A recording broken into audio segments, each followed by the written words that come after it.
안녕하십니까. 암호화폐 정보를 전달해 드리는 닥터 비트맨입니다. 네, 평일의 시작 월요일에 아침이 밝아왔습니다. 어떻게 편안한 밤 잘 보내셨나요? 네, 주말을 보내고 맞이하는 월요일 항상 힘들기만 한데 오늘 하루도 파이팅 하시길 바랍니다. 네, 현재 크립토 마켓 전반적으로 보았을 때 이제 월요일이 시작이 되면서 어제 대비 전날 대비 소폭 하락하는 모습 보여주고 있습니다. 이제는 좀 상승세 다시 한번 좀 보여주었으면 좋겠는데요. 과연 이번 4월 달엔 3만 달러를 넘는 모습, 비트코인 기준으로 3만 달러 넘는 모습 확인할 수가 있을까요? 네, 일단은 코인마켓캡에서 메이저 탑10 코인들 가격 전반적으로 살펴보도록 하겠습니다. 네, 일단 시가총액 1위의 비트코인의 경우는 전날 대비 약 2%가량 하락한 27,950달러대를 나타내고 있습니다. 이외 이더리움은 2.2% 하락한 1,780달러대, XRP의 경우는 1.15% 오히려 상승한 0.51달러대를 나타내고 있습니다. 지금 일주일 전 대비해서는 15%가량 상승한 모습을 확인할 수가 있죠. 네, 비트코인의 더미넌스, 이더리움의 더미넌스 각각 살펴보게 되면 46.3%, 이더리움은 18.4%를 나타내고 있습니다. 네, 그렇다면 과연 선물 투자자분들은 현재 포지션 어떻게 나누고 있는지 롱숏 비율 한번 확인해 보도록 하겠습니다. 네, 일단 비트코인을 보겠습니다. 네, 비트코인을 보게 되면 롱 포지션이 65%로 우위를 점하고 있습니다. 이더리움의 경우는 롱 포지션이 52% 이렇게 우위를 점하고 있고, XRP의 경우도 롱 포지션이 53%로 우위를 점하고 있습니다. 네, 달러 인덱스를 한번 보겠습니다. 달러 인덱스 지수 역시 전날 대비 0.18% 이제 상승한 모습. 네, 환율의 경우도 어제와 뭐 크게 다르진 않습니다. 1,310원대로 0.89% 상승한 모습을 확인할 수가 있습니다. 네, 현재 캐치빅 글로벌에서 약 40달러, 하나 약 5만 원 정도를 받을 수 있는 증정금을 받을 수 있는 이벤트를 진행 중에 있습니다. 현재 영상 설명란에 보시면 하나의 링크가 있는데 이 링크로 가입을 하시면 5달러를 받으실 수가 있고, 그다음 KYC 인증을 하시게 되면은 10달러를 추가로 지급을 하게 됩니다. 이렇게 받은 10달러와 5달러, 15달러로 거래를 한번 진행을 하시게 되면 20달러를 이렇게 받게 되는데, 이후에 이 캐치빅 글로벌 계좌로 이제 지갑으로 소액을 입금하시게 되면 5달러 이렇게 해서 총 40달러의 증정금을 지급받을 수가 있습니다. 이 이벤트 참여는 아래 있는 링크로 가입을 해야만 이렇게 참여를 할 수가 있다는 점 참고 부탁드립니다. 닥터비팀의 구독자분들 꼭 참여하셔서 어려운 거 아니니까 40달러 5만 원 상당의 증정금 꼭 받아가시길 바랍니다.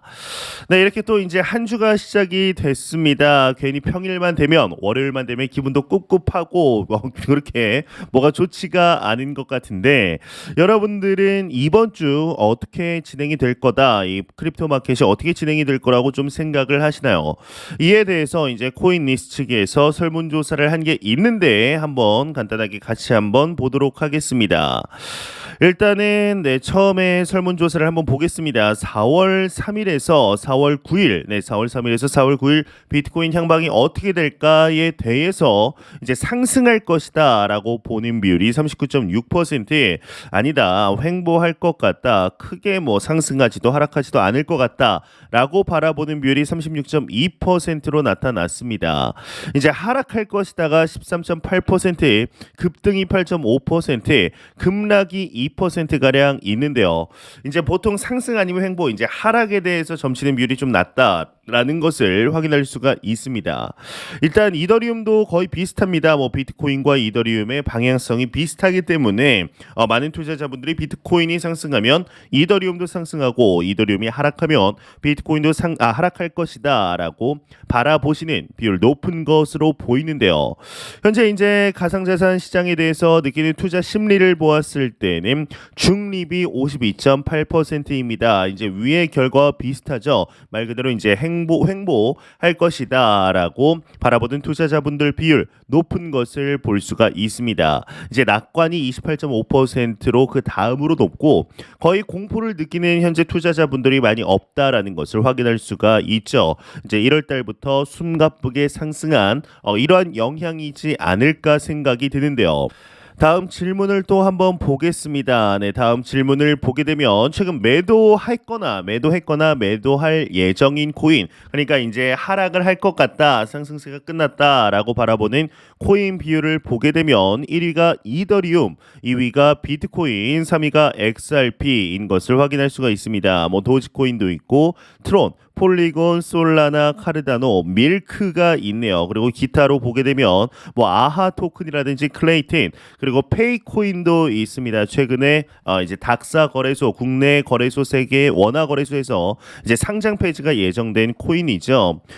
조금 더 보게 되면은 매수했거나 매수할 예정인 코인, 네, 매수했거나 매수할 예정인 코인과 이제 매도했거나 매도할 예정인 코인의 비율이 뭐 거의 비슷하다라고 볼 수가 있는데, 이제 나머지는 거의 똑같습니다. 뭐 비트코인, 이더리움, XRP, 도시코인, 트론, 폴리곤, 클레이틴, 밀크, 아하 거의 비슷하고, 이제 기타를 보게 되면 이더리움 클래식, 뭐 솔라나, 코어, 페이코인, 뭐 더 샌드박스, 카르다노 이렇게 있습니다. 이걸 봤을 때 뭐 파는 비율 그리고 매수 비율이 뭐 비슷비슷하다, 비등비등하다라는 것을 볼 수가 있죠. 그리고 최근에 이제 미국 상품선물거래위원회이죠, 이 CFTC가 SEC의 모습을 조금 보여주는 것이 아닌가 싶은 이런 행동을 했습니다. 이제 상품선물거래위원회가 바이낸스를 상대로 소송을 제기한 것인데, 이 소송을 제기한 것이 파생 상품을 확실하게 이제 미국의 투자자들에게 어디 등록하지 않고, 거래를 등록하지 않고 팔았다라는 것이죠. 이제 일각에서는 이 소송만 아니었다면 비트코인 기준으로 3만 달러는 충분히 이미 넘었다라고 보는 투자자분들도 많은 상태인데요. 예, 해당 이슈로 비트코인이 추가 하락할 것으로 보이시나요? 라는 질문에 더 이상 영향이 없을 것으로 본다라는 이런 대답이 조금 더 우세한 것을 확인할 수가 있습니다. 설문조사는 이렇게 좀 마무리가 되었는데요. 과연 이번 주 비트코인의 가격이 좀 어떻게 움직이게 될지 조금 더 지켜봐야 할 것 같습니다.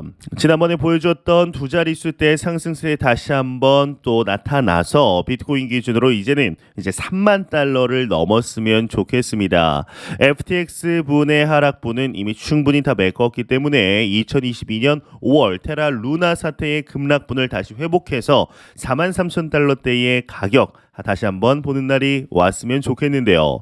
네, 현재 비트코인의 가격이 아까 보셔서 아시겠지만은 좀 급락을 했습니다. 지금 28,000달러대가 무너졌는데, 이에 대한 이유로 지금 강력하게 제기되고 있는 소식이 바로 이것입니다. 이제 오펙 플러스에서 사우디 주도로 기습적 원유 감산을 발표했다고 합니다. 이제 유가 상승에 따른 고물가, 금리 결정에 영향 줄 가능성이 있다라고 이렇게 지금 판단을 하고 있는 것인데, 원유 감산 발표 말 그대로 이제 우리 이 석유를 좀 줄여서 이렇게 생산을 하겠다라는 것이죠. 안 그래도 현재 인플레이션이 세계적으로 문제가 다시금 대두되는 것이 아니냐라는 목소리가 나오고 있는 이 현 상황 속에서 원유 감산을 하게 되면 조금 더 인플레이션에 압력을 줄 수가 있다. 그렇기 때문에 자산시장, 지금 비트코인 위험 자산으로 평가받는 비트코인의 가격이 하락을 했다라고 평가를 하는 게 맞을 것 같은데요. 내용을 간단하게 한번 보게 되면, 네, 이제 오펙 플러스가 시장 안정을 위해 공급을 안정적으로 유지하겠다라는 약속을 번복하고 하루에 100만 배럴을 초과하는 깜짝 원유 감산을 발표했다라고 긴급 보도했다고 합니다. 이제 포춘지에 따르면 사우디아라비아는 하루 50만 배럴의 공급 감축을 약속하며 카르텔을 이끌었는데, 이 쿠웨이트, 아랍, 에미리트, 알제리를 포함한 동료 회원국들이 그 뒤를 따랐고, 러시아는 3월부터 6월까지 시행 중인 감산이 2023년 말까지 계속될 것이라고 언급을 했습니다. 일단 이 표를 보게 되면은 사우디아라비아가 50만 배럴 감산, 러시아가 50만 배럴, 그리고 이제 이라크가 21만 1천, 아랍에미리트가 14만 4천, 쿠웨이트가 12만 8천, 카자흐스탄이 7만 8천, 알제리가 4만 8천, 오만이 4만 배럴 감산을 이렇게 발표를 했습니다. 이에 따라 이제 다음 달부터 하루 약 110만 배럴의 생산량이 감소를 하는데 올해 후반기에 상당한 공급 부족이 예상이 된다고 합니다. 이제 오펙 플러스의 이 같은 감산 결정은 은행 위기로 하락한 유가를 지지하기 위한 것으로 분석이 된다라고 하는데 최근에 이제 운전하시는 분들은 아실 겁니다. 아, 이제 휘발유 가격이 많이 하락을 했구나. 물가가 점점 더 하락을 하는 것이 아닌가 싶은데 이번을 계기로 한 다음 달부터는 다시금 뭐 한 1,700원대 정도를 볼 수 있지 않을까. 안 그래도 높은 고물가 시대에 이렇게 고물가 시대에 그나마 이제 이 석유 가격, 휘발유 가격이 조금 하락하나 싶었는데 이 꼴을 못 보는 것이죠. 왜 이렇게 계속 감산을 하는 건지 좀 도움을 줬으면 좋겠는데 일단 봤을 때 지난달 실리콘밸리 은행의 뱅크의 파산과 크레딧 스위스 사태로 인한 혼란으로 유가가 15개월 만에 최저치로 떨어졌다. 참 좋았죠. 운전하는 입장에 참 좋았는데 오늘 기름 좀 풀로 채워놔야 될 것 같습니다. 은행 위기가 이제 안정될 조짐을 보이면서 가격은 최악의 손실에서 회복했다. 금요일까지만 해도 석유 수출국 기구와 그 동맹국 대표들은 그들의 생산 한도를 변경할 의도가 없다는 것을 암시했는데 지난달 오펙 플러스 생산 목표가 올해 현 수준의 생산량을 유지하는 것이라고 말하자마자 바로 이제 등에 칼을 꽂은 이런 상황입니다. 이러니 이렇게 이제 사람들이 말하는 것에 신뢰가 없지 않나 이 오펙 플러스가 말하는 것을 고지고대로 믿는 이런 분석가들이 없는 것이 아닌가 싶은 생각이 듭니다. 일단 일반 개인의 입장에서는 참 아쉬울 수밖에 없다라고 볼 수가 있겠죠. 참 비트코인이 이제 올 1분기에만 벌써 이제 72%좀 상승을 하면서 계속해서 전통 은행의 붕괴 뒤에 이 디플레이션 자산 계속해서 공급량이 감소하고 더욱 증가할 수가 없는 이러한 인플레이션 시대에 디플레이션 자산으로 비트코인이 지금 급부상을 하고 있습니다. 전 세계의 자금이 계속해서 비트코인으로 몰리고 있다라고 봐도 무방한데 2023년 올해 과연 어떻게 또 진행이 되게 될지 조금 더 한번 지켜봐야겠죠. 지금 당장 하락을 한다고 그렇게 크게 신경 쓸 필요는 없지 않을까라는 생각이 드는데요. 이제 얼마 전에 비트코인이 90일 안에 100만 달러 하나약 현재 환율 1,300원 정도로 보았을 때 13억 원에 도달할 것이다 라고 말한 인물이 있습니다. 이제 바로 발라지인데요. 이 코인베이스의 CTO 출신이죠. 이제 90일 안에 100만 달러에 도달할 것이라는 이 발라지 베팅이 주목을 받았는데 이 코인베이스 CTO 발라지는 90일 안에 이 하이퍼 인플레이션에 빠질 것이다라고 주장을 하는 것이죠. 현재 물가는 계속해서 오르고 은행발 위기는 오고 있는데 지금 금리 인하가 아니라 지금 금리 인상을 지난 3월 FOMC에 25bp 인상을 진행을 하였죠. 그러면서도 은행은 안전하다라고 했지만 은행이 추가적으로 이제 이 발라지 같은 경우는 연쇄 파산을 하게 될 것이고 계속해서 물가도 못 잡고 경제 위기도 오면서 하이퍼 인플레이션에 빠지게 되면 이 달러 대비 비트코인의 가격이 급등을 하며 이제 달러 기준으로 비트코인 가격이 한 100만 달러까지 충분히 도달할 것이다. 급등할 것이다. 이러한 인플레이션 시대에 피할 수 있는 건 비트코인밖에 없다라고 주장을 했습니다. 그래서 90이라는 100만 달러를 도달하지 못하면은 내가 100만 달러를 내겠다. 100만 달러였나 200만 달러였나요? 지금 정확하게 기억이 안 나는데 무튼 이 정도의 금액을 기부하겠다. 뭐 이렇게 좀 얘기를 했던 것으로 기억을 합니다. 네, 그러면서 이에 대해서 비트코인 팟캐스트 진행자인 피터 맥코막의 경우는 일코인데스크에서 이 발라지는 옳다. 그러나 그가 틀리기를 바란다라는 장문의 기고를 올렸다라고 하는데 이게 이제 어떤 의미인지는 여러분들도 충분히 아시리라 생각을 합니다. 아무래도 본인 이제 피터 맥코맥이 생각을 했을 때 이 발라지가 이야기한 대로 사회가 점점 흘러가지 않을까라는 생각에 본인도 동의한다. 그렇지만 그러한 경제 상황은 많은 피해를 양산하기 때문에 틀리기를 바란다라고 언급을 하는 것 같습니다.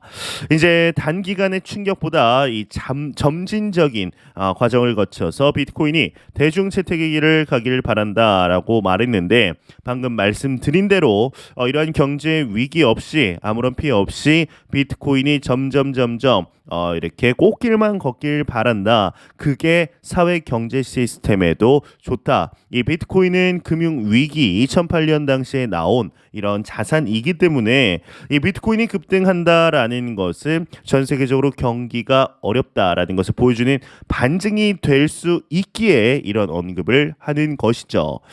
일단 추가적으로 나온 내용을 보게 되면 이 페이코인에 대해서도 다시 한번 좀 언급이 나오고 있습니다. 이제 앞서 설문조사에서도 간단하게 말씀을 드렸지만 다가오는 4월 14일 이 페이코인이 세계의 원화 거래소에서 상장 폐지가 되게 됩니다. 이에 대해서 이제 이 닥사 국내 거래소 연합회인 이 닥사의 이 상장 폐지 기준이 도대체 무엇이냐, 뭐 유예를 했다가 유예 연장을 했다가 다시 한번 또 상장 폐지 결정이 나면서 페이코인 가격도 굉장히 요동을 치게 되었는데 이에 대해서도 대한민국의 아직 암호화폐에 대한 규제, 이 법적인 프레임워크가 상당히 문제가 있다라고 바라보고 있는 것이죠. 뭐 지금 이제 페이코인 같은 경우는 뭐 OKX 거래소나 후오비 거래소 등 다른 거래소에서 거래는 정상적으로 진행이 됩니다. 그리고 이뿐만 아니라 해외 유명 거래소에 다시 한번 상장할 이런 준비를 하고 있고 본인들의 프로젝트는 끝나지 않았다, 좀 아쉽다라고 계속해서 이야기를 하고 있는데요. 이 페이코인이 과연 과거의 위믹스와 같이 위믹스 같은 경우도 몇 토막이 났다가 다시 한번 해외 거래소 상장하면서 거의 10배 가까운 상승을 보여주었죠.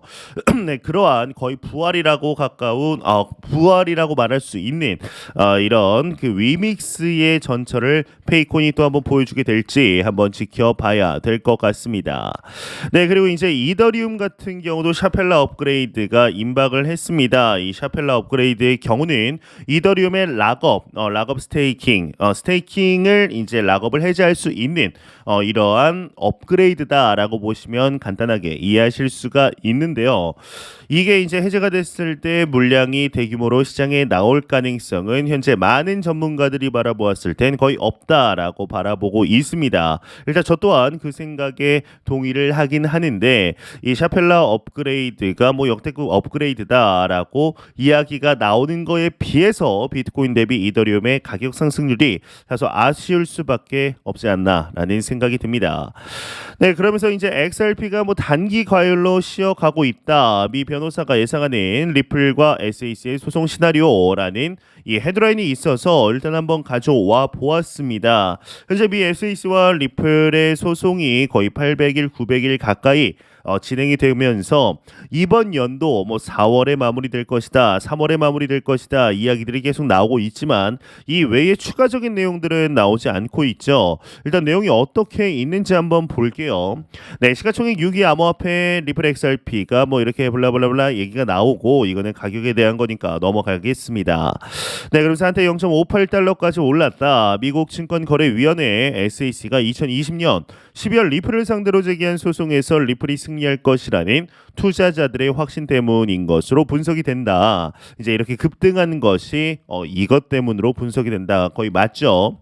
네, 그러면서 이 존 디튼 리플 커뮤니티를 대변하는 미국 변호사 존 디튼이 트위터를 통해서 리플 SEC 간 소송에서 나올 만한 결론에 대해서 언급을 했는데 최상의 결론이 법원이 SEC를 질책하는 것이다라고 언급을 했습니다. 판사는 이미 SEC의 변호인의 위선과 법에 대한 충성심이 부족한 데에 대해 우려를 표명했었죠. 네, 확실히 했었습니다. 이 판사의 경우는 이 법원의 판사 같은 경우는 SEC 자체도 뭔가 지금 국익을 위해서 하는 것이 아니라 SEC 기관 자체의 이익을 위해서 이 소송을 진행하는 것 같다라고 분명하게 언급한 바도 있었습니다. 두 번째로 나온 결론은 리플이 초기엔 XRP를 이제 투자계약 증권 형태로 제공했는데 XRP 자체는 증권이 아니며 따라서 2차 판매 역시 증권 판매가 아니라고 판결하는 것이다라고 언급을 했었는데요. 이제 제가 생각했을 때는 이 두 번째로 나올 결론이 가장 확률이 높고 SEC도 SEC 나름대로 명예를 좀 지키고 리플사도 이에 대해서 분명히 벌금을 좀 막대하게 내긴 할 겁니다. 내긴 하겠지만 결과론적으로는 현재는 전혀 뭐 증권과 관련이 없다라고 판결이 나는 거기 때문에 SEC는 SEC 나름대로 지키면서 리플사도 긍정적으로 이 리플사가 증권이 아니라는 것이 이제 판결이 나기 때문에 전반적인 알트코인에 다시 한번 불장을 일으킬 수 있는 서로 윈윈할 수 있는 것이 이 두 번째다라고 바라보고 있습니다. 이 세 번째로는 뭐 SEC와 리플이 이제 약식 판결 신청을 모두 기각하는 거의 뭐 이거는 네 가능성이 없지 않을까. 그리고 나온 결론이 법원이 XRP를 증권으로 간주함에도 2차 판매의 경우는 이번 판결 적용을 받지 않도록 하는 것이다. 뭐 최악의 경우는 이제 SEC에 유리한 판결을 내리는 한편 이거에 대해서는 뭐 굳이 이것도 가능성이 거의 없을 것 같습니다. 제가 보았을 때는 가장 베스트 서로 좋은 베스트가 요거고 우리가 생각하는 최상의 시나리오가 이제 SEC를 법원이 질책하면서 리플사 승리 이것을 외치는 것이 가장 이제 XRP 홀더들 입장에서는 천상계의 시나리오다라고 볼 수가 있을 것 같은데요. 과연 이 소송 어떻게 좀 마무리가 될까요? 수많은 전문가들이 뭐 3월 31일에 마무리될 것이다. 아니다. 이번 2분기 안에 4, 5, 6월 안에 마무리가 될 것이다. 5월, 6월 이러다가 점점 계속 밀리는 거 아닌가 싶은 생각이 드는데 일단 2분기 안에 좀 마무리가 되었으면 좋겠습니다. 약식 판결도 사실 아니땐 굴뚝의 연기가 날 리는 없다라고 생각을 하는데요. 이제 이번 4월 안에는 소송 관련 유의미한 소식이 분명하게 나올 것이라 생각을 합니다. 이에 대한 내용 계속해서 이제 찾아보고 있습니다. 추가적으로 내용 발견되는 대로 여러분들에게 알려드리도록 하겠습니다. 네, 제가 준비해온 소식은 여기까지입니다. 영상 도움이 되셨다면 구독과 좋아요 그리고 광고 한 편만 처음부터 끝까지 시청 부탁드립니다. 이 채널은 오직 광고 수익으로 운영이 되게 됩니다. 항상 영상 시청해 주시는 시청자분들, 구독자분들 너무나 감사드립니다. 오늘 남은 시간 잘 마무리하시길 바라면서 저는 더욱 도움이 되는 영상으로 찾아뵙도록 하겠습니다. 지금까지 닥터 비트맨이었습니다. 감사합니다.